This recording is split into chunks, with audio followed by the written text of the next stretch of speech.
All right, all right. Welcome back to another episode of the Behind the Back podcast. We are your hosts. I am Marcos Conan Agrone, and beside me here, as always, is Ben, the Jet. Retz, Ben, how are you, brother? How you doing today? Dude, I'm doing really well. I went to the Kings game last night and saw a beam for the first time in person this year. Yes, sir. How was that? Okay.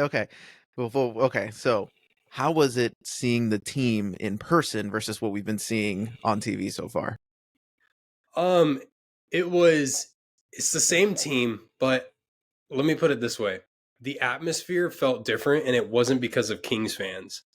I guess we'll get into it here. So, the last couple years, the Kings have been like this high octane beat you as quick as possible with their offense kind of thing and try to get as far ahead as possible before their defense completely collapses. And so you see these just major flashes of offensive power the last 2 years just explode for 20 straight points and then hope that it kind of sustains, right? Mm-hmm. Well, this game felt different being there in person, and I've noticed it. I noticed it last night, kind of in effect throughout the entire season, and that's that this team, it feels like they are putting together a more complete game in every way. And I'm looking at like the defensive end, I'm looking at the offensive end. You know, on offense, the the Kings aren't exploding the same way that they were the last 2 years, but they have their runs, right? Which every team does. But the Kings' runs are a little bit nastier. They're a little bit more powerful than a lot of these other teams. And that's the effect of having DeMar DeRozan on an already amazing system and lethal starting four, right? Mm-hmm. So last night I really felt that because it was like 3 quarters of just like regular basketball. I hate to say, but it Yeah. felt regular, right? There Mm-hmm. wasn't anything explosive. It wasn't anything special. We were waiting for the top to come off the basket. Like it was weird. It was a weird vibe. And then fourth quarter, the fourth quarter, it was one on defense, but it felt like offensively we were destroying them. And it was simply because we held them to 14 points. We held the Raptors to 14 points in the fourth quarter. And then on top of that, put up a great number of our own. So it's interesting. And I want to talk about this road trip with you a little bit because I started to kind of see this effect come into play when we hit the road. I mean, that was kind of when this Kings team hit their stride a little bit when they played those, easier teams, and kind of found that rhythm. So, what were your takeaways on, especially like the early parts of that road trip? So, and for those who obviously are paying attention, the win counter is now 5. We did go 3-1 in this road trip, and a lot of good things came from this road trip. But the things that stuck out to me, like you said, I think the theme of this team is like their offense just isn't pretty anymore. It's not going to be, and I don't know how long that's going to last, right? Because when we look at like the good and the bad from this team, right? They're 28th in 3 points made, and they're 26th in 3-point percentage. So it's like for a team coming into this season or the past few years that was slated to be a really good shooting team, I just wonder if part of the way that we look right now is because those shots just aren't falling the way they used to. And I guess the big question is going to be, how will they ever find a legitimate rhythm and sustain that rhythm? Because I'm sure they're going to have a stretch where they get hot, but then I wonder what happens after that. Can they keep that going? But I think the thing that encouraged me about this road trip is despite shooting that poorly from 3, we're still fourth in field goal percentage in general, and it's because we're very effective when we get to the rim, and obviously DeMar is dominating in the mid-range, and that's, I think, another element that's with our disruptive defense, because there's the way we play defense, sometimes we incorporate those zones and just leave those some guys wide open all the time. Like it it can be a little chaotic, but we're still 10th in defensive rating, so we're right around where we want to be. We're fourth in field goal percentage, but we're fifth in points per game offensively. So we're fifth in points, 10 defensively. Like that's kind of where we want to be. It's just a matter of, can these runs be more consistent and can we start making shots? But overall, it started in Atlanta and we looked really good when we went on a big run, and that was sparked by De'Aaron. And I think the cool thing about this road trip was that De'Aaron had moments, DeMar had moments, Domas had moments, and even Keegan's had moments, and Malik. Like everyone's having moments in this road trip that's kept this team together.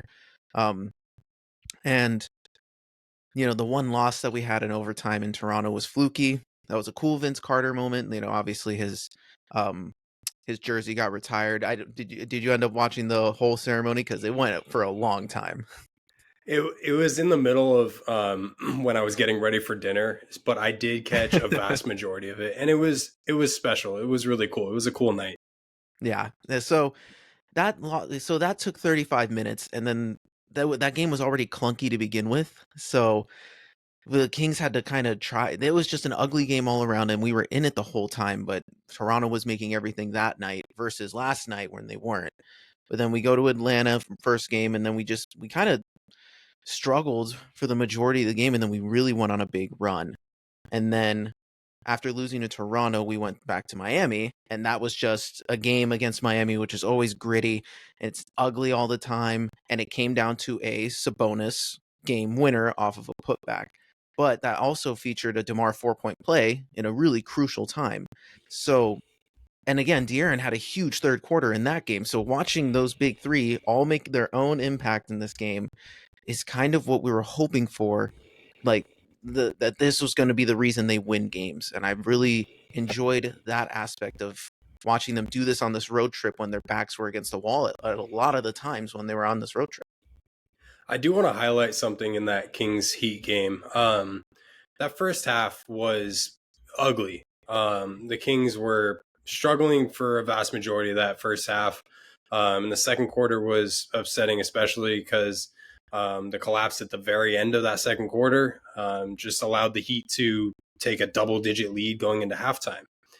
And obviously, we know the result of that game. The Kings ended up winning, right?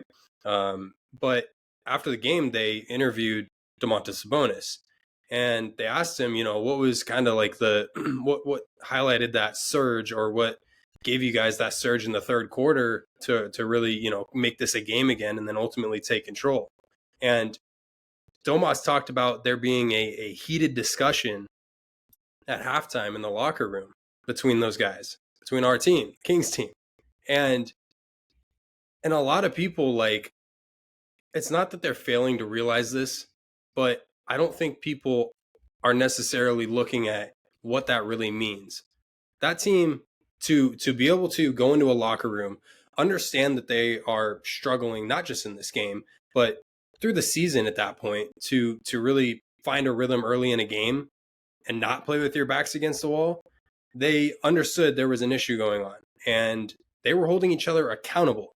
And accountability is something that this team hasn't really shown last year, right? Especially last year, coming off that playoff the year before, felt like things were earned, yada, yada, yada. We've talked about this for ends on ends, right? But it felt like there was a lack of accountability at times. It's like guys were not holding each other accountable and whatnot. This, to me, was massive because it shows that their head is in the right place. And if your head's in the right place as a team, not just as an individual, but as a team, to hold each other accountable and also hold yourself accountable, you're going to go a long way. Because to be able to hold yourself to that standard and to that level against a team like the Heat, who are a perfect example of accountability and holding to a certain standard every single year, every single game, to be able to come back the way they did, put that fight back into the game, and ultimately win it. Like, it was, I just really wanted to put a highlight on that because to me, this has been the biggest improvement this season to last year. Yeah, and And it's so weird because, like, again, we mentioned early on that the hustle plays and the energy that this team is playing with, they're playing with a little more urgency, like we talked about a couple episodes ago. But I also think that, like, you're watching Keegan just get offensive rebounds. He's having 4 games, 4 double-doubles so far this season, and that's something that we were hoping he would get to a level of improving at too. So we're receiving consistency from him, and then at the same time, every single game, like whether we've had good wins, but even in our losses, we haven't lost a game by more than 4 points this year in our 3 losses. Every game we've been in it, and we've always done the dirty work to get back. If we fall behind, we respond with our defense, and that's the same thing with De'Aaron, right? We're seeing him going through an awful shooting slump, and it's probably because of the taped up hands, right? So, like, his shooting hand has been taped up this whole time, and who knows how that's affecting his shot. But despite him shooting poorly, he's aggressive on defense, still top 5 in the league in steals to start the year.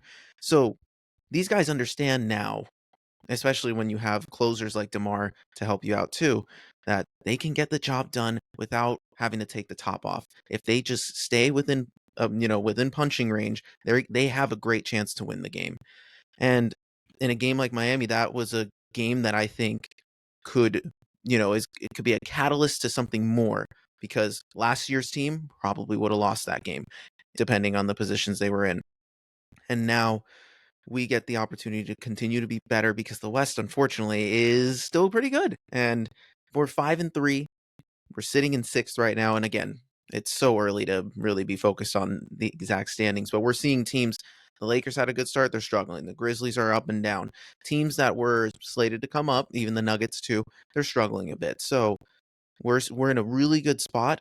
And, coming off of the nervousness that we had in the preseason of not seeing a win, I think to be 5-3 right now and going 3-1 in our first road trip, and that could have been 4-0, I think is a really good sign moving forward.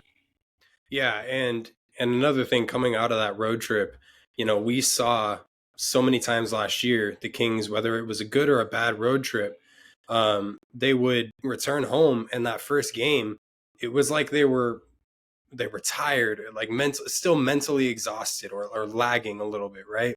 And so you saw these slow starts, and you saw them not be able to put together a full game, and ultimately lose that first game back at home. And it was frustrating from a fan perspective, because it was like, you just played this crazy long road trip. You come back home where the fans are so hyped to see you, and you just lay a goose egg like that. And last night, also real quick, shout out to my parents. They were the ones who sent me the money to go to this game last night. Love that. So shout out to the parents. It was a really great time. But when I was at the game last night, it was in the back of my mind. It was like, am I gonna see a beam tonight or not? Because whether this team we just lost to or not, it's the first game back home after a road trip. And not just any road trip. This was the first road trip, and it was a decent sized one. So I really didn't know what to expect. And the first 3 quarters, I was like, this feels similar to last year. And then that fourth quarter was really what separated this year's team from last year's. And to me, we can kind of shift here and talk about DeMar DeRozan a little bit. And to me, this is where this team is a lot different, and why they probably feel like they just need to hang around in games. We saw DeMar hit so many tough, contested, and one jump shots and layups and crazy, just awesome isolation plays throughout the road trip. And then he did it last night. He had 3 and 1s. And I just, look, we knew what we were getting in DeMar DeRozan when we signed him. You and I were very, very hyped, because we pay attention, we know ball, but I don't think that this could have gone any better. This addition to the team that DeMar DeRozan has brought, like, his impact, and it hasn't just been offensively. He hasn't been a liability defensively. Like, he's had a few breakdowns, but he's not getting targeted on every play. Like, still our weakest link on defense is Kevin Huerter, and I'm okay with that. So I'm I'm just thrilled with what I'm seeing from DeMar. And just his ability. Shout out to him for 8 straight games, putting up 20 plus points, passing up C Webb, the GOAT. Um, he's DeMar is doing things for this team that we expected, but just at a higher level than maybe we were expecting this early. Yeah, so you mentioned, defensively his impact. I mean, he's also top 10 in steals per game right now. So he is making a difference there. And I think again, it's the chaos of the system. He's not having to go man to man every single play. I think that's helping him. I think that helps the team in general. We just create chaos. And again, we sacrifice some open looks sometimes, but when we're the ones creating those opportunities defensively, that's what happened yesterday against Toronto. Like we went on an 8-0 run here, a 9-0 run here, and then by then we put the game away because it was off of a huge run leading our defense. Like Domas was able to get out and get a steal, and then Keegan was able to finish, and Keon was able to get a steal right after. Like when we're generating plays now. Like we're sixth in turnovers forced this year, so we're really pesky, and that's something that we want to be, especially against these teams that like the heliocentric offenses that we're going to force them to think a little bit more. Um, so DeMar just, doing his what it looks like now that we're watching game to game with him. He's gets down on the left block, does a spin move to the left, and he pulls up while he does it. And I'm just like, this is what he's gonna do, and you still can't stop it. They tried to put 4 different dudes on him yesterday, and the only guy that could bother him was Davion after Davion shoving him the whole time. So I I like the consistency DeMar's shooting with because he's shooting about 57% right now from 2. And from 3, he's our best. Ironically, he's shooting the highest percent outside of Domas because Domas takes less shots. But out of De'Aaron, Keegan, Kevin, he's shooting 39% from 3 right now. So we're getting that level of consistency from DeMar. And like you said, 8 straight games at 20 plus points. He's our leading scorer. And that's exactly what we anticipated coming into the season. And now with De'Aaron still trying to figure out how to navigate and score consistently, having DeMar and Domas and Keegan and Kevin, like Malik is like all those guys are averaging 10 plus points. We have 3 dudes in 20. Like we have a consistent rotation. I did notice too, like getting Kevin back was a huge boost against this Raptors team. I think having the added size helps. I think that's, the 2 games that we played without him, the first one in Toronto and the one in Miami, we struggled a little bit to, deal. We had some mismatches. Like Malik was forced to guard Jimmy Butler on sometimes. And I'm like, I don't like this at all. And it was tough. But this team, again, creating chaos, kept us in games, and we executed when it mattered most. So I was extremely happy with this road trip. And again, we're 5-3. We're in a great spot. And now we have a semi-tough. Now we get to see ourselves against a few more tough teams now because we played Minnesota and LA early, but now we get 2 dates with Phoenix, and then we have another game against the Clippers. And the Clippers have been scrappy. They're not bad. James Harden is playing pretty well. So, and Zubac versus Domas is always a tough matchup for Domas because of the level of physicality they both play with. So I'm really interested to see how we execute in these next few games if we can continue to build, especially if we can nab one of these games against Phoenix. Like I know that series is going to be tough and we're probably going to split games. So I'm hoping we look consistent and maybe we find a groove offensively. Maybe shots actually start falling. So I'm curious to see how they handle this next stretch. So on that point, I have kind of like a theory in a way. You're playing right now. The Suns are the 1 seed in the West, and they've started the season hot. I mean, they're looking good. They're also healthy.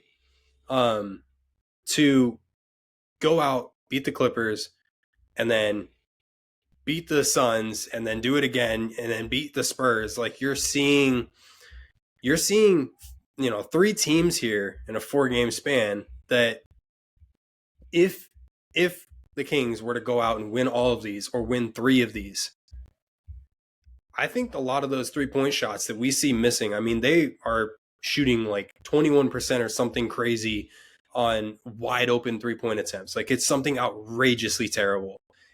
If you win those games, talk about a confidence booster. And I have a feeling that a lot of this this early struggles that we're seeing on the open looks has a lot to do with confidence and finding that, we talk about finding that rhythm offensively, right? Well, if you can beat these teams, you're going to feel really good about where you're sitting as a team, even after the clunkers you've laid in the early stage of the season, because at this point you're rolling. And if you can really find a way to start knocking down some of those open looks, especially in these 4 games, this team is going to completely take the lid off the basket. And then at that point, defense is still important, but it's not going to be as important. Like, every possession won't have as much weight to it. And so then you're going to start seeing those threes drop more and more. So this is an important stretch for the Kings, and it's an important stretch for us and for a lot of people to pay attention to, because this is a good way to kind of see how this team stacks up against some of the best in the West. Right. And when we started off 0-2, that was a big worry of, oh man, like how will we stack up against the best, even if they were close games? But to peel off 5 out of our next 6 was really huge. And that's something that we were hoping that they could achieve that level of consistency, because we're going to have to go through stretches where we win 5 out of 6, 5 out of 7, and then continuously build off of those, even though we're going to probably take a back-to-back loss here and there. So I think, again, this is crucial. And, the Spurs are reeling with, Pop's illness, whatever's happening with him, and Wemby not playing as well. We get to see our old friend HB. I'm excited for that too. But the Phoenix games I'm the most intrigued about, because again, this is a matchup of a potential playoff matchup in the sense of we might meet this team. Devin Booker's always done a great job against us. I want to see Keegan against Kevin Durant. I'm interested to see what the matchups look like, how each team wants to attack each other. And it's nice knowing that, these guys are playing, they're not taking anything lightly. But you can tell that in these games, like, they have a level of calm to them. They're not pressing, they're not getting upset. Like, Foxy's getting upset at certain things, but I'm like, this team is controlled because of all the different kinds of leaders that they have. Keegan's stoic consistently. DeMar, is just a vet. Domas is the passionate one with Malik, and then you got De'Aaron, who gets angry and can lead that way. So we have all these things that can click at once, and all these guys really starting to understand each other. And we're doing things this year that we didn't do last year well. We won a few of these games because now we are currently, because who knows how long it'll last, the best free throw shooting team in the league at about 83%, which is huge, because again, that cost us games last year being the worst team. And it's not just DeMar, it's De'Aaron, it's Domas. Like, the guys who get to the line the most are making the shots, and that's huge. And again, our assists are middle of the pack, but I also think that's just a product of missing all these wide open threes. So it's like, we would probably be higher up, a lot more consistent offensively. But again, we are still a top 5 scoring team, despite how awful we've been from 3. So it's just, I like that we're winning.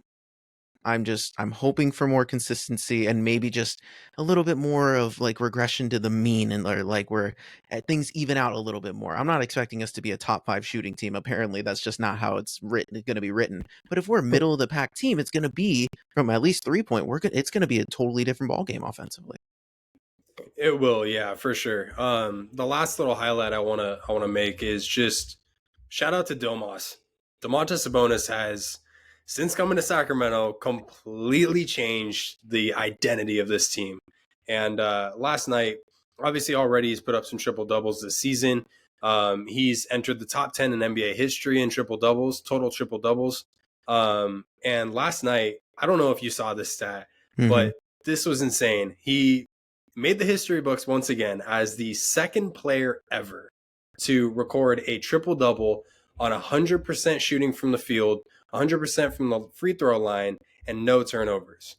And it's a product. And look, I mean, he took 6 shots, right? But it highlights his impact in every single game. He doesn't need to put up an egregious amount of points for us to win a game. But what he consistently is for us is a stat sheet stuffer. And he's not somebody who pads their stats. This is his impact. We lean on him in every aspect of the game. We lean on him in the pass game, in the rebounding game for sure, in the points. Like, he is just Mr. Impact in so many ways. Like, wherever we need that bucket, or wherever we need him to make a certain play, he gets it for us. So I still have this feeling deep down that Domas is the heart and soul of this team. And I buy that. and I really I gotta shout out Domas because, like I said, the identity of this team ever since he came to Sacramento has been out the roof. I don't even want to think about what this team would look like without Domantas Sabonis. So shout out to bro. Agreed. I think that, if we really want to play the who's the most important game on this team, given the rest of the roster that we have, if we lose Domas for an extended period of time, I think we would feel the impact of his loss the most. And I think that's a credit to him just staying consistent. He takes shot after shot every single game. His face is getting battered and bruised, and yet he still stays in and competes even harder. And again, the consistency that he provides, especially now that DeMar is here, he gets to just do what Domas gets to do what he does best, because he's not. Last year, at times he was kind of forced to be that kind of secondary scorer if De'Aaron wasn't going. But now he doesn't have to change anything. He can just stay consistent and read the offense, like read what the defense is giving him, and just take it. And it's the consistency he provides is just undeniable how important it is to this team. So yes, shout out Domas for everything he does. Like, we have a great team, but I do wonder, one thing that I've really thought about is these guys, though. We have our core 8, sometimes 9 when they play Len, but these guys are getting a lot of run. Like, the starting 5 is getting a big chunk of minutes. So I do wonder, like, early on that's fine, but I do wonder, especially guys like DeMar, he is getting up there. We don't want to run him into the ground before we really, really need him. So that's going to be something I'm going to pay attention to down the stretch, is how much, if the minutes start dipping a little bit, or if rotations start getting a little bit more clear now that the season's pushing on a little more. I think that's going to naturally, you're going to see their minutes kind of come down a little bit. Keep in mind too, in the December time frame, if everything goes right, we get Devin Carter back, or That's rather true. for the first time. And so incorporating him into the lineup, because I think he's going to see some minutes. Once we kind of get him even just 8 minutes a game, you're going to see some of those minutes especially fall off for the guards. So yeah, I think early on it's not too big of a deal to see them have these minutes, especially while they figure things out. But it is something to keep your eye on, especially as we approach like the December, January, February time period. We want to make sure that those guys are getting some rest, especially on road trips and back-to-backs, because this team's making a playoff push, and I'm pretty convinced that this team can make the playoffs. They have everything in order to make the playoffs. Now it's a matter of how deep can you go, and Right. you won't be able to go far if De'Aaron's still got a fractured finger, and Domas can only use his left hand, and DeMar's got a weird knee issue, like things like that. You got to kind of almost anticipate happening and put a little bit of a brace on before it even happens. So Mm-hmm. I think it'll be okay. So, expectations for you in these next 4 games. Two matchups with Phoenix, one with the Clippers, one with the Spurs. Are you trying to see another? What are you trying to see? 3-1, 2-2. What would you be okay with? I'd be okay with I'm gonna say 2-2. I'd be okay with 2-2, and the reason being, if I'd be happy if we split 1-1 with the Suns, because Mm-hmm. the Suns are cooking right now, and I think that would be an awesome series at any point, whenever we saw them in the playoffs. So 1-1 I'd be fine with, and then to drop one of the games against either the Clippers or the Spurs, especially the Spurs, I kind of get it. I mean, that team is they're not cooking by any stretch, but they have ways that they can beat you, and I think that if the Kings aren't careful, the Spurs could definitely catch them off guard. So I think For that's sure. a team in a game that you got to kind of you got to be prepared for going in. You got to have a game plan against Wemby, because bro's kind of unguardable. And I think the key in that, believe it or not, is take the ball out of Chris Paul's hands, because if he's able to facilitate, he's going to find Wemby exactly where he needs him to be. So I Yeah. think kind of distracting their rhythm and making them feel a little out of sorts offensively, you'll be able to cook them on the offensive end where they're playing defense. I'm not too concerned with that, especially the way this team operates. You can put a lot of those guys on an island, and our guys in an ISO, they've shown they can get it done. So I'm pretty confident there. As far as the Clippers game, it's kind of a toss up. I mean, the Clippers they're a good team, but they're not like special. Like especially they're without Kawhi. exactly. And that's the key is like you don't have Kawhi Leonard, but you still do have James Harden out there. And James can make some noise. So it's going to be interesting. I would be happy with 2-2. I think I expect 3-1. Yeah.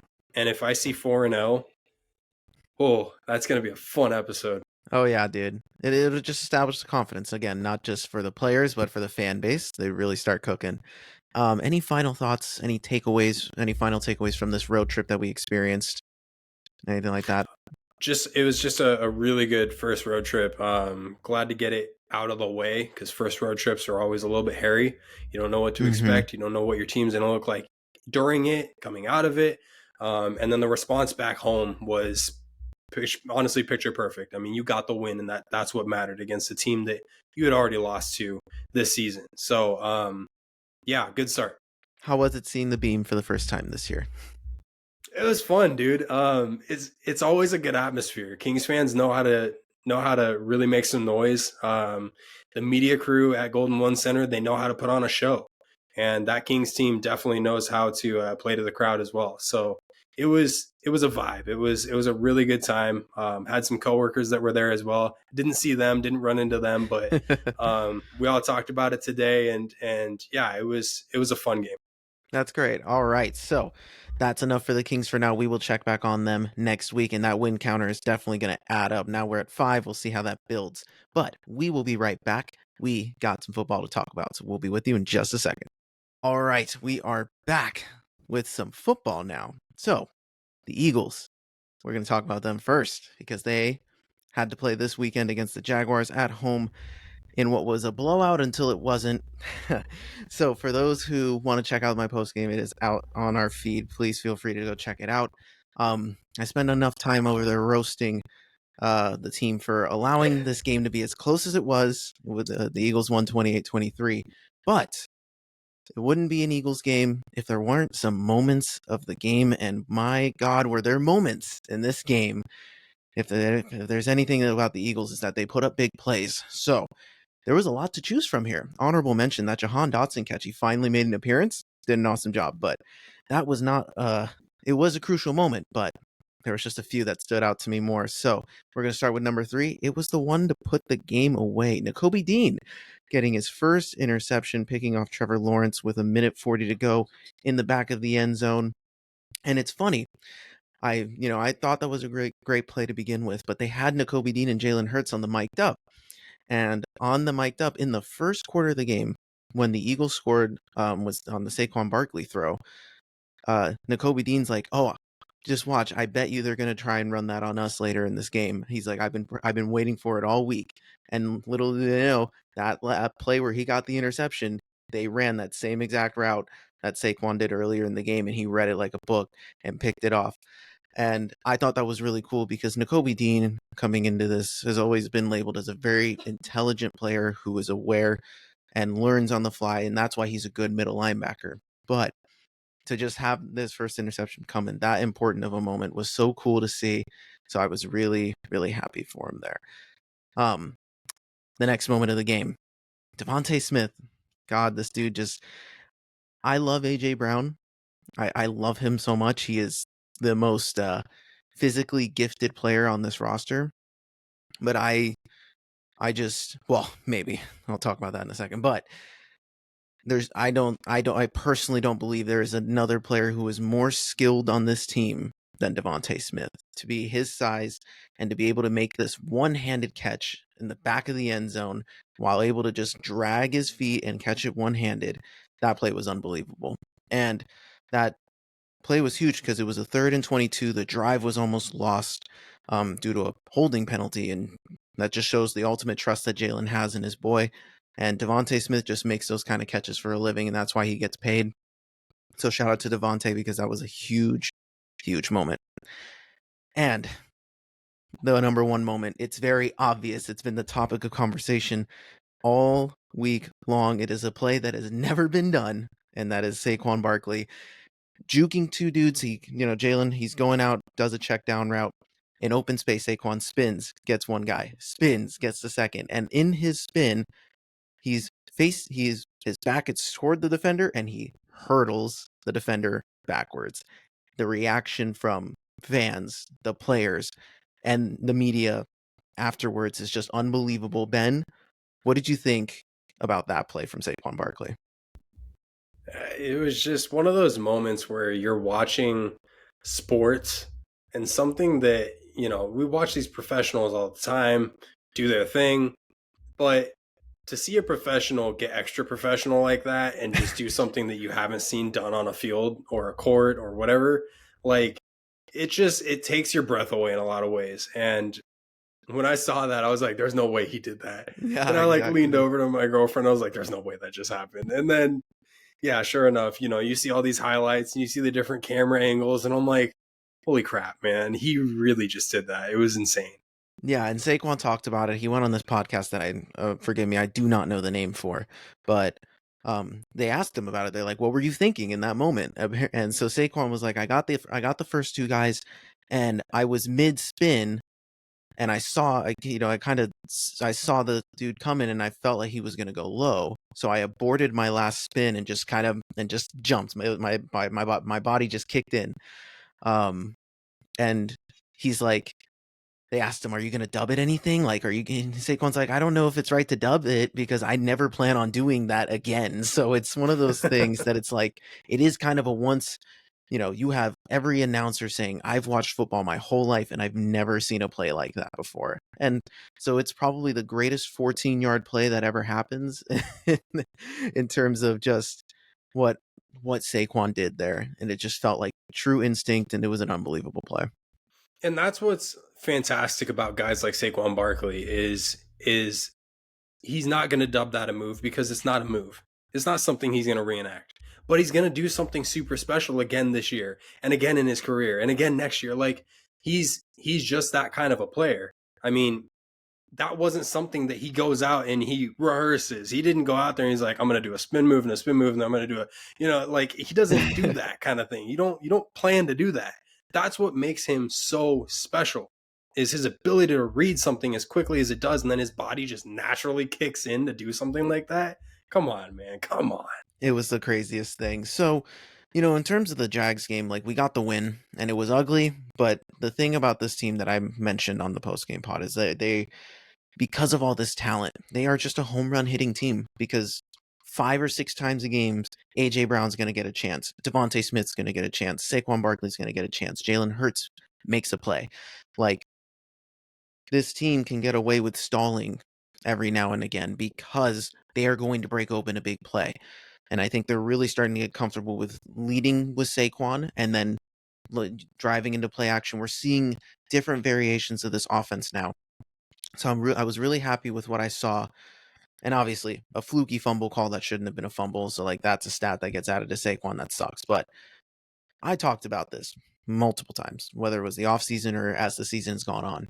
I anticipated Saquon to have this level of impact, but I mean, of this kind of level, but I thought it'd be slightly less than Christian McCaffrey. Lo and behold, through 8 games, he's playing a little bit better. He's even it's even better than I could have anticipated, and he's about 130 yards behind Derrick Henry right now, but he's played one less game, so he's going to catch up to him at some point if he continues at this consistency. He might be behind him in rushing yards specifically, but Saquon has averaged 6 more yards from scrimmage a game than Derrick Henry. So if the trajectory continues, he's on pace for 2,200 total yards right now from scrimmage. And that's something that, you know what, you look at the Niners now, and we're going to talk about them later, but you talk about the impact CMC had on them last year and how, his situation's a little different with, the Achilles that he had to deal with. But there is a real possibility that and this is what we signed up for when we got him, that this might be the best year of Saquon's career, and that might be the best that we get, because it's hard to ask running backs to just replicate that level of success over and over again without it taking a toll. So to get to what, I'm not taking anything that I see from Saquon for granted, because he has been the consummate professional with everything moving to a division rival. He's executed. He stayed healthy for, people didn't think he'd last as long as he has so far, given the amount of touches he's had, and he's out here making incredible plays. So Saquon gets, this is just a Saquon Glaze session. I wanted to spend some time to just recognize just how great he has been, and he will be the engine that leads us down the goal that we hopefully want to go down. He will give us the best chance to win playoff games and potentially get back to the Super Bowl if possible. Yeah, and you talk about, how hard it is for guys like this to, especially running backs, to replicate a season like he's having and a season like CMC had last year. And like it kind of just emphasizes how important not just every game is this year, but that playoff run is going to be, because it's tough for me as like a Niners fan, knowing the kind of offensive year that Christian McCaffrey had last year, and knowing that he was having a great Super Bowl game and then just coming up just short. And obviously through the first half of the season not having him, it's a different story. You don't really know if he could have kept the same pace, right? But Right. it's hard to replicate. And so for that reason, you almost look at the season as a team, and you're like, this is the one. Like, you have to take advantage of it. And it's selfish, but it's like this is kind of the reality we are a part of, at least where the running backs are at now. It's, you don't have a ton of seasons with a lot of these running backs, because running backs are really ran into the dirt. They're not paid well. The market for them is trash. We're hoping that changes. But as far as how valued a running back is at this point, like, look how many reps that both our dudes have gotten. Yeah. Like, this year and then last year, like, just running them into the dirt. And obviously it's a part of the scheme that our teams run, but it just highlights that much more how important it is to take advantage of these big years from your running backs, especially when you have guys as special as Saquon Barkley and Christian McCaffrey. So I love what I'm seeing out of Saquon. He's been my favorite player to watch all year long, because just the story coming out of his offseason, where he was at, obviously in football hell in New York, right? And just being able to finally get to a team that embraces not only him as a player, but embraces his style, and really just utilizes him in the best possible ways, running behind a line that is going to go down in history as one of the best offensive lines for a number of years straight. It's special to see, and it's fun to watch. For sure. And one last thing for Saquon, he won the NFC Offensive Player of the Week for the third time this year, and he's done that in his first 8 games. Through his entire career with the New York Giants, which was 74 games, he only had 3 NFC Player of the Weeks. So the fact that Wow. he's matching that level now here, it's just huge. So again, I'm in love with what Saquon has done, and I hope that he can continue. And let's talk about it for this week. We got the rivalry matchup with Dallas these next 2 weeks. Or actually, it's literally just a week, because we play 2 games in the span of a week, because we play next Thursday night against the Commanders. So 2 division games. This right here, this 2-game stretch is going to show us, we've had, some cookie cutter teams these past 4 weeks, but we got wins. We stacked up. We're keeping up with Washington, as they also have a very cookie cutter schedule. But I'm playing very close attention to the Steelers Commanders game. That's going to be an awesome game. But that could be a game where the Commanders get beat up a little bit, because you're playing the physical, dominant defense in Pittsburgh. So this game against the Cowboys, and the Cowboys, for those who don't know, Dak is now lost for, at least on IR, so he's out for the next 4 weeks with a partially torn hamstring. They said some of it came off the bone. So, hopefully he gets a speedy recovery. Sucks for him. But no Dak. We're facing our good old friend Cooper Rush. And, this has all the makings of a trap game because it's against it's against a division rival, so you never take that lightly. But knowing that their best player is out and knowing that you have an even tougher matchup on a Thursday night coming up, it would make plenty of sense to say, okay, maybe we're not going to give it everything we have on Sunday to prep for this team that we really need to win against. And it's at Dallas. It's always a tough place to play, even though the Cowboys have not won a game at Jerry World yet this year. So it's been that kind of year for them. But historically for the Eagles, it has been a tough place to play. And what I want from this team is just to get out of there healthy and to get out of there clean. I think that, injury report, Devontae popped up on the injury report with a hamstring. He was limited, but he's saying he's good. He's in good spirits. They had a lot of guys on the injury report, but it was rest because they have this stretch coming up here. So a lot of guys are resting.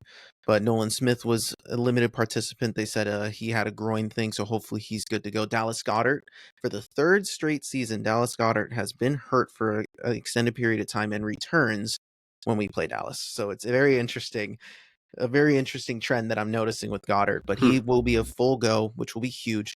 Micah Parsons came out and said that he is going to play, that it's very, very likely. Yeah, so he's going to be making his return to try and save this season. CeeDee Lamb is dealing with an AC sprain on his shoulder after he landed on it awkwardly against Atlanta, but he said he's ready to go and he's going to play. I think, the Cowboys are desperate. They're not just going to, Dak might not think they're great, but they're not going to give up. That's what they're getting paid for. This is a desperate team. Like, if they win, they're still very much in the picture. So it's one of those things that we can't take them lightly, even with Cooper Rush. So I need this team to give a good effort. And I don't think the game is, maybe the disparity in talent is going to be there.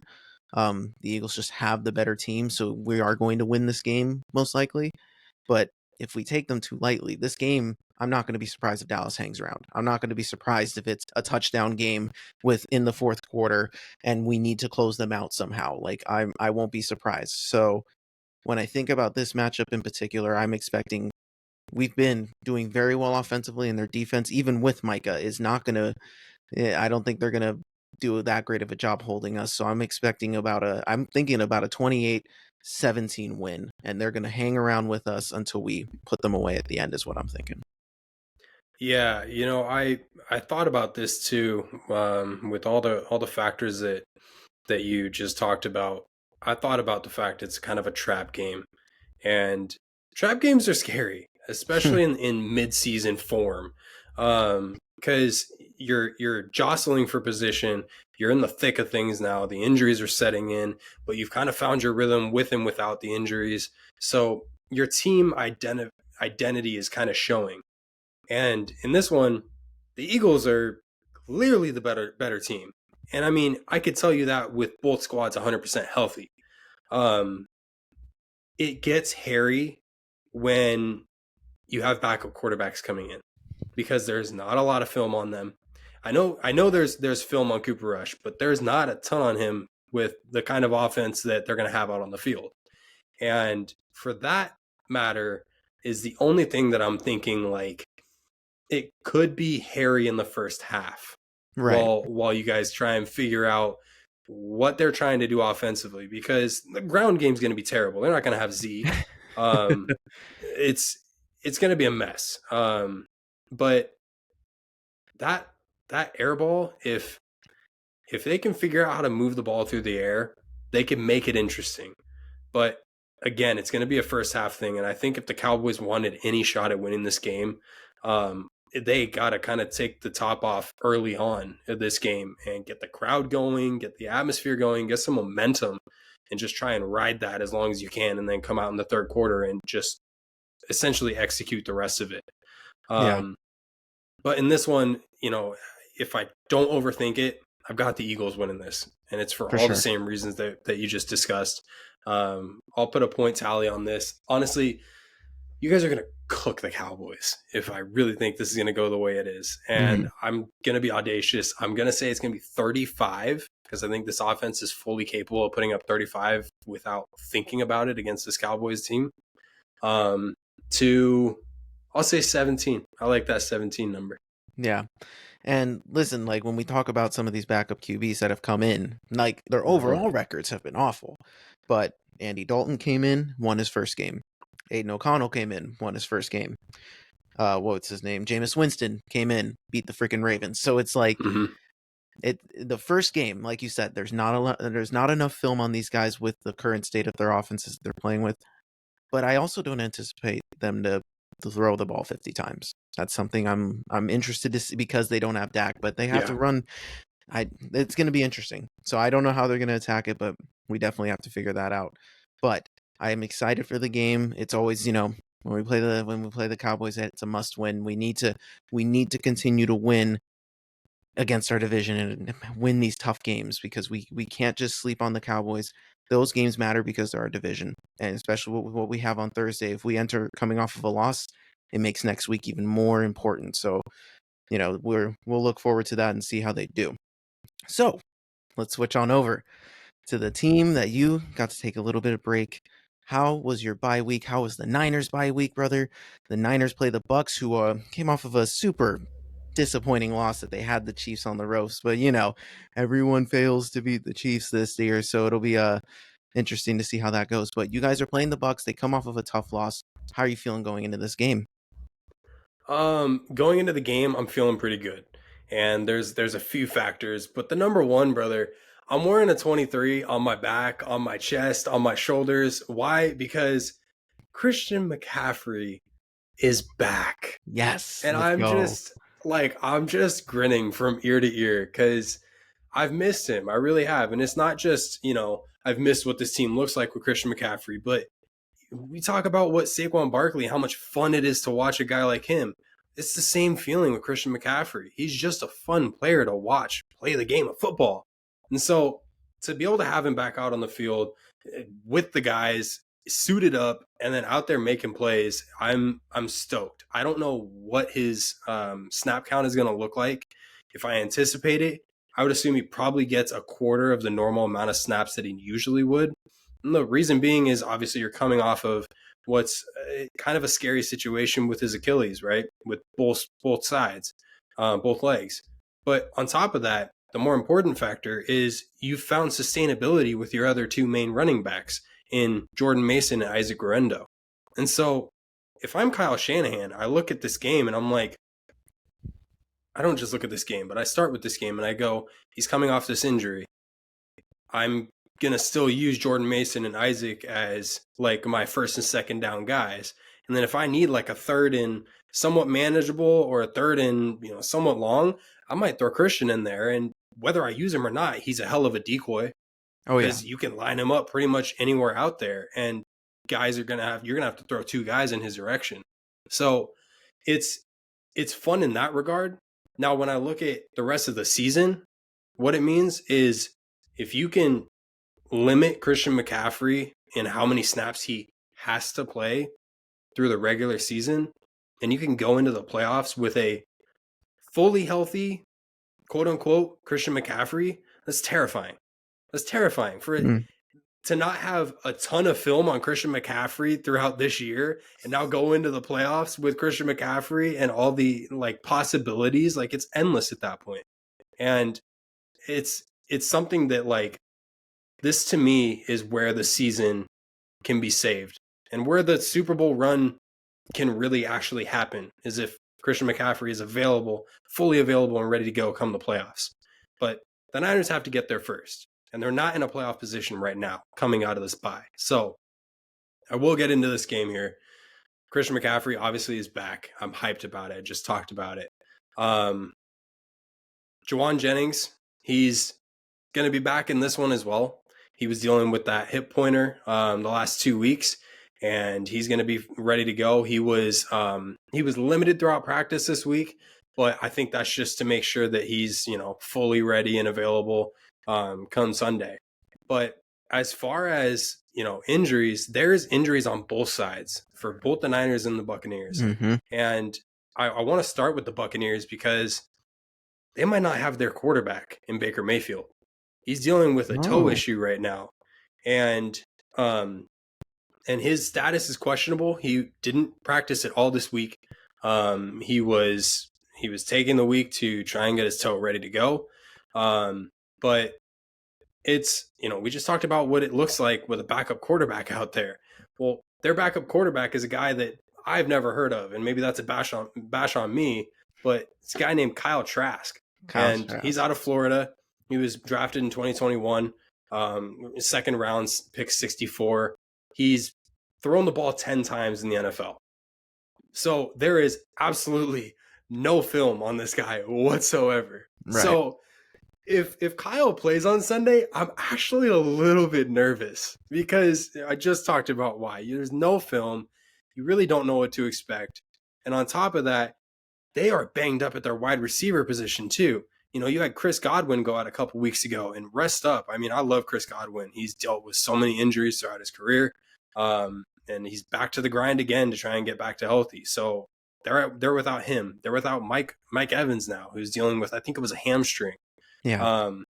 And on top of that, they're possibly without Sterling Shepard. So jeez, it's a mess right now. Yeah. I really don't know the kind of team that we're going to see on Sunday from the Bucs side of things.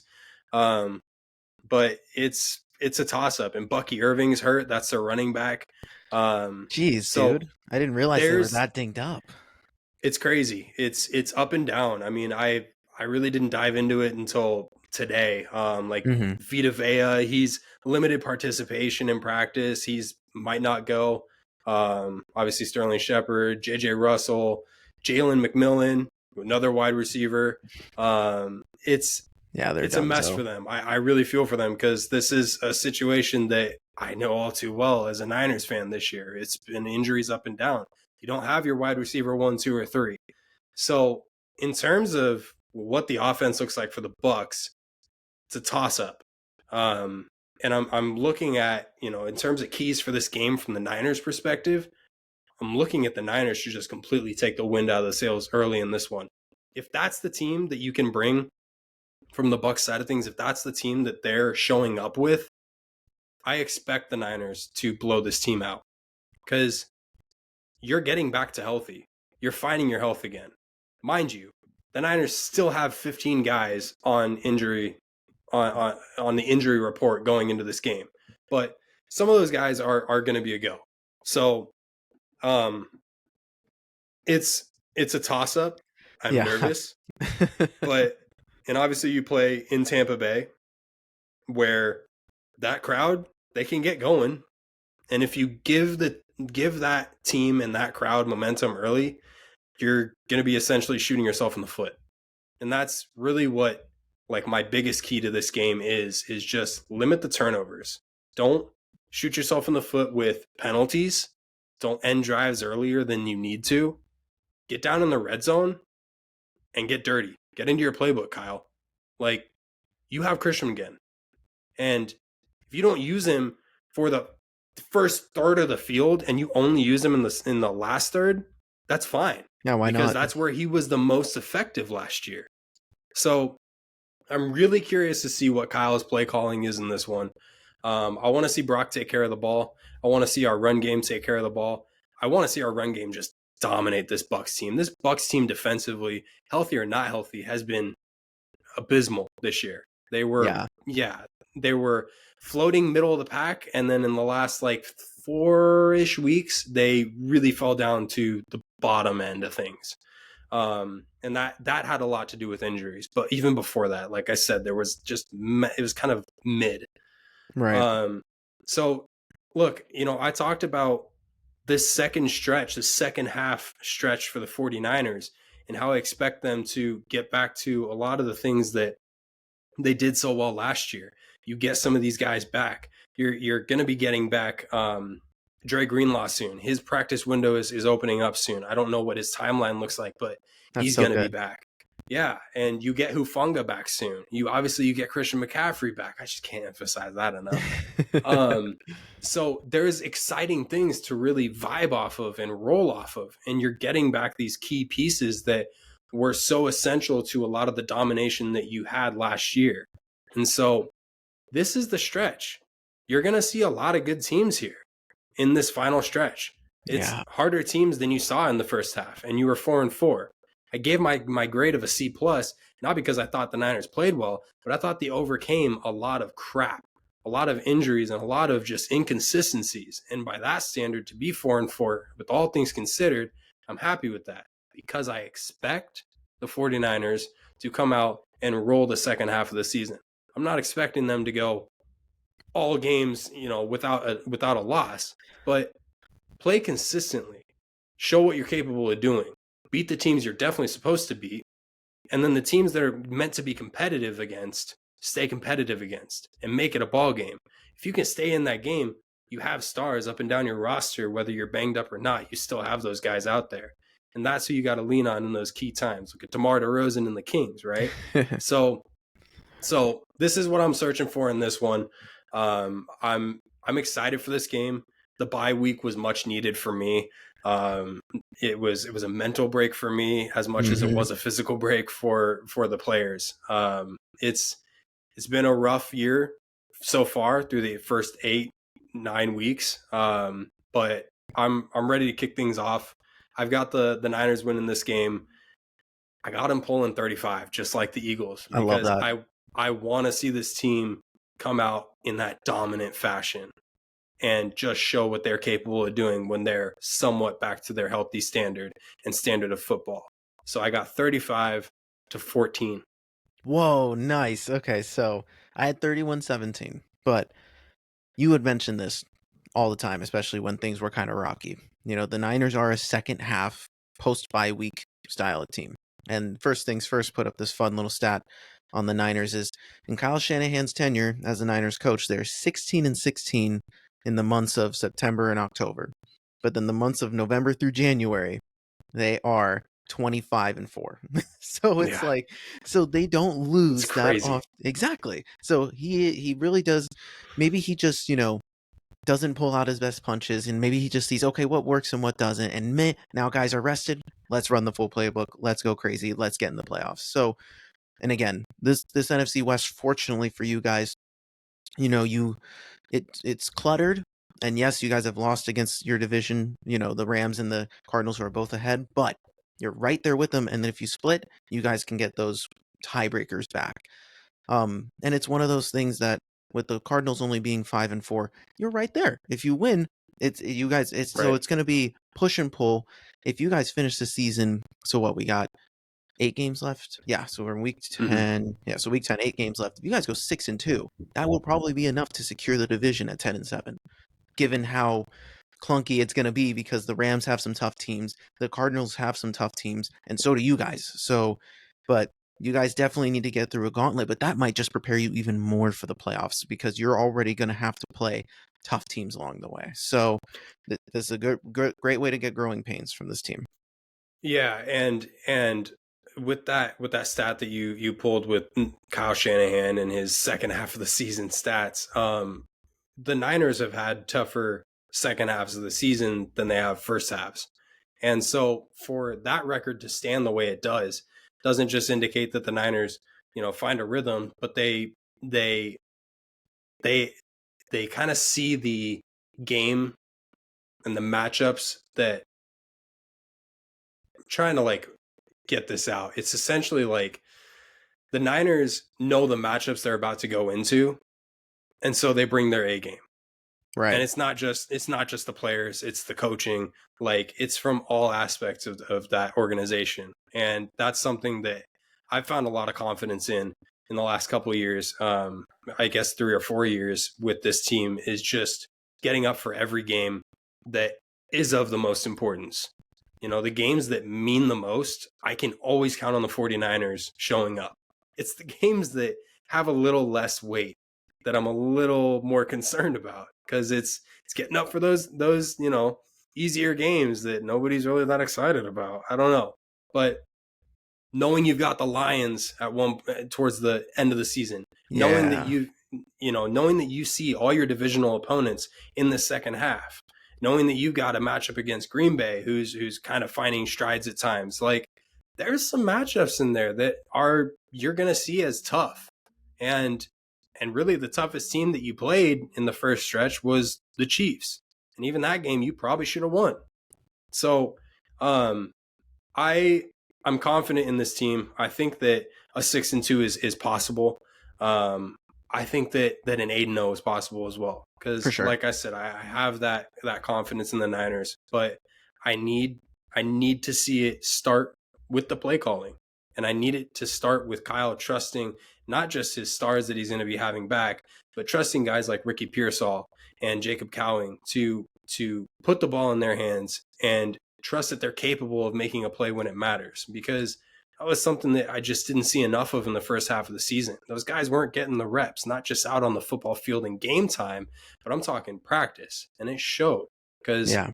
wide receiver 1 through 3 was out against the Chiefs, and you saw guys out there running routes that they weren't supposed to run, and you saw these basic play calls because you can't run your same style plays, not just because you don't have a Debo out there and a Christian McCaffrey, but because these guys just haven't gotten those kind of reps. You have to give them the easier plays that they've been running with the backup squad. So I need to see Kyle lean on his guys the way that he should, as a good coach, as a great coach would. And on top of that, it's trickling down the tree. Those guys, new guys who don't see the reps, you need to have that next man up mentality. And I trust that they do, because I've seen it from this team. I've seen it from this organization. But you have to show it in every single game, in every single play. And this is where you're made as a team, and as not just a team, but as a dominant team. Your backs are officially against the wall. You are not in the playoff picture whatsoever. I mean, you're right there, but if the playoffs started right now, you're out of it. Right. And the Cardinals have your playoff spot. And I'm saying because it's yours. You were the team, Niners, that were set to take this division by storm. And it shouldn't have really been close. It should have been between you and the Rams if things went right. But right now, everything's flipped on its side because of injuries and inconsistencies. So you got to go get this back. And it starts with this game against the Buccaneers. No matter what that Buccaneers team looks like, you can't care about what they look like. You need to go out and just execute the way that you can. That's right. All right. Any final thoughts on this game before we head on here to our Chargers check-in? Bang, bang, Niner gang. Let's get it. We're That's back. right. Yes, sir. It's time. It's good to have them back. It's time for the second half run to begin. All right. So, speaking of second half runs, let's go to our Chargers check-in. And this team is very, very, very much in the thick of it. If the playoffs started today, they are in, dude. Look at that. Look, it's all working out. So they had a very good win against the Browns, where Justin Herbert got to play like Justin Herbert, which was very interesting. He put up big numbers. Harbaugh, I think, is finally starting to realize how to use a talent like Justin Herbert. Obviously, the weapons are always going to be an issue, so until they get more, but they're making the most of what they have right now, and they play a Titans team that barely beat the Patriots. Is going to most likely play Mason Rudolph again. Like, they're going to struggle, but the Titans defense is stingy. They're decent enough. But that Chargers defense is it's better, and they're going to be taking on an inferior opponent. A win here would be huge to continue to build in the playoff standings, because they're not going to win that division, so they need to get in the wild card. And I'm assuming what's the Ravens Bengals game? Who's winning there? Well, it's 21-20 right now. Bengals are up with 9 minutes left. What a game. So so if the Bengals win, like that's bad, because you got them on your tail. If the Ravens lose, all of a sudden you're taking their wild card spot. So it's like they're very much in the thick of it. And that's something that this team needs to continue to build on. But I think the Harbaugh experience is going great, and they're finding different ways to win. They are, yeah. And it's exciting to see, because we talked about how, we just really haven't seen the same amount of,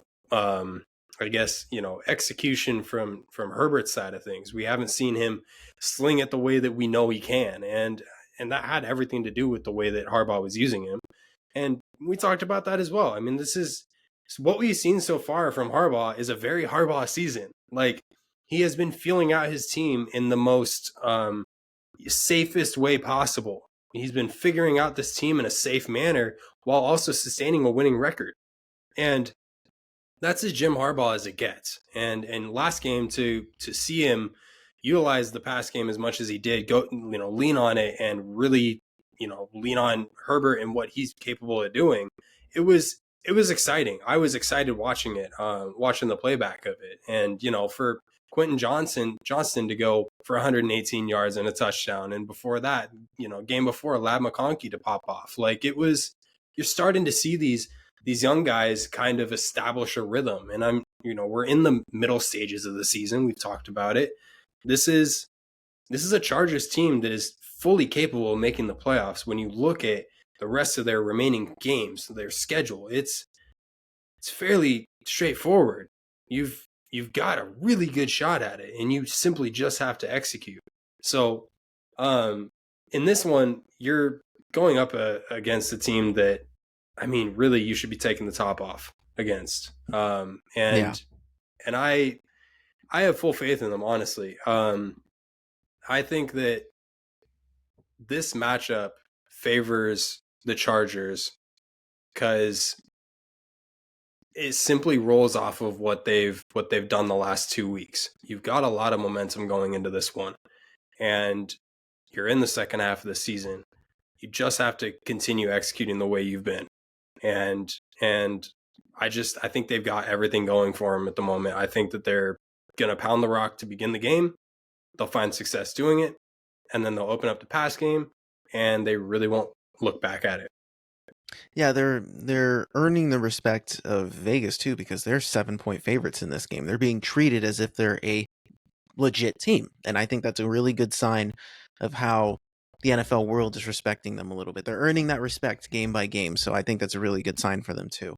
So that was our Chargers check-in. Hopefully they continue to win, and Ben's push for them early in the preseason is going to get validated. So we're really excited for that. So we are going to move on to our betting picks of the week. We both have picks this week. We know we've been kind of just doing 3 for the whole time, but now we got maybe some of the same games, maybe some different ones. So Ben, let's start off with you. What is your first pick of the week? The Vikings are 4-point favorites over the Jags. And look, I think the Vikings are at least winning this one by a touchdown. That's where I stand on it. Same, dude. I literally had that game. So for sure, I thought Jacksonville's going to be starting Mac Jones because Trevor Lawrence is hurt. Mm-hmm. Again, we just had the conversation about backup quarterbacks and what we have, but it's a Brian Flores defense that creates chaos. It's not some standard defense. So I doubt that Mac Jones is going to be able to put something together. It'd be hilarious if he did, but we'll see what happens there. All right. So we both had that one. So then what would be your second one, Ben? I got Chargers are 7.5 favorites over a terrible Titans team. And look, 7.5, it's a lot of points, but I think that they continue to unleash Herbert in this one. I think that they're going to find a lot of success in this game, and you win by at least 10 points in this. Oh, I love that. All right. So this is a team I've been rooting for all year. And unfortunately, this works as a disadvantage for you specifically. But I can't get off this team. The New York Jets are playing the Cardinals at Arizona. The Jets are 1.5-point favorites, obviously following a very good win against the depleted Houston Texans team. It felt like it revived their season. I still don't buy it. I want to see. I don't even think a win against Arizona is really going to show much of anything for the Jets either. But Arizona leading the NFC West, it's a crowded division, and yet they're still in it and they're finding a groove. So it'll be really interesting to see if Rodgers can pick apart this Cardinals defense. I just don't buy it. I think even if it's a close game, the fact that the Jets are getting the points, I think the Cardinals are going to win. But if they win, it's probably a field goal. I think it's going to be a close game. It's interesting. It's interesting that you have this game, Marcos, because I also have the Jets and the Cards, but nice. I have the Jets winning this one by a field goal. I know they're 1.5-point favorites, but look, I think that this Cards team is going to run into a little bit of a wall this week because this Jets defense is still kind of no joke. I mean, you still can't play with your food, and that's what I think a lot of this season has been for the Cardinals. I think they've gotten away with a lot. That it's not like they've gotten away with illegal, but they've gotten away with dropped interceptions. They've gotten away with balls that should have been, incomplete and things like that. It's plays like that wouldn't stack up against a defense like the Jets. So that's ultimately why I have the Jets winning this game, and by more than obviously just a 1.5 points. I love that. All right. So then my final pick for this week is a game that I have to pay very close attention to. It's going to be the Pittsburgh Steelers versus the Commanders. Commanders are 2.5-point favorites at home, so Vegas does buy the Steelers do have a slight advantage in this game. I think it's going to be the game of the week in terms of just, these are two teams that people thought were going to be good, but not this good. So that all of a sudden this becomes a legitimate playoff style matchup. I think it's good for both teams. It sucks for Philly because Washington gets this is their first real test since Baltimore. Baltimore was a great test for them too. The AFC North is going to provide this young team with a good test. So hopefully the Steelers bang up the Commanders a little bit, get them right before Philly comes into town. So I have the Steelers winning by at least 3 points. I think it's going to be a close game depending on, the Commanders have Marshawn Lattimore added to the mix. Let's see what he does for them. But this Steelers defense is going to be a very interesting test for Jaden Daniels, and I'm really excited to see how he does. But I still have the Steelers winning this one. No, and I love that pick. I'm excited for this game. This is game of the week for me, even though my team plays and even though your team plays. Like, this is a fun one because of not just what's on the line for those teams, but you look at that offense and what the Commanders are doing with the football, in every aspect. And then you look at what the Steelers defense is doing from a physicality standpoint. I mean, this is going to be a really, really good matchup. I'm super excited for this game, honestly. For sure. So those were our betting picks of the week, and we have locked in everything I think we need to talk about in this episode. But I think we're feeling good. A lot of good Kings basketball is yet to come. A lot of good football is yet to come. Now we are in the real thick of it. There's nothing more we can do. There's no more breaks for us. We're gonna be locked in. So are you excited for this next run, Ben? I am, dude. It's fun to be a part of this. It's fun to keep doing this. It's insane to me that we're already more than halfway through the football season. But, I think it'll be a little less than halfway once our teams make it to the NFC Championship. That's right, exactly. The goal is still there and it's still very much alive. So with that being said, this was episode 64 of the Behind the Back podcast. You can hit us up at behindthebackpod13@gmail.com. Hit us up on any of our social medias that are located up above. For all you audio listeners, you can hit the links to the description down below. Please feel free to like, subscribe, rate, comment, review. We appreciate all the commentary we have with you guys. We appreciate all the growing support. We're getting bigger and bigger each and every day, and we love spending this time with you guys and just giving you our thoughts and watching our teams get better and better each and every week. I am Marcos Conan Negron, and beside me here, as always, is Ben the Jet Reds, baby. All right, y'all. We love y'all. We will talk to you next week. Peace.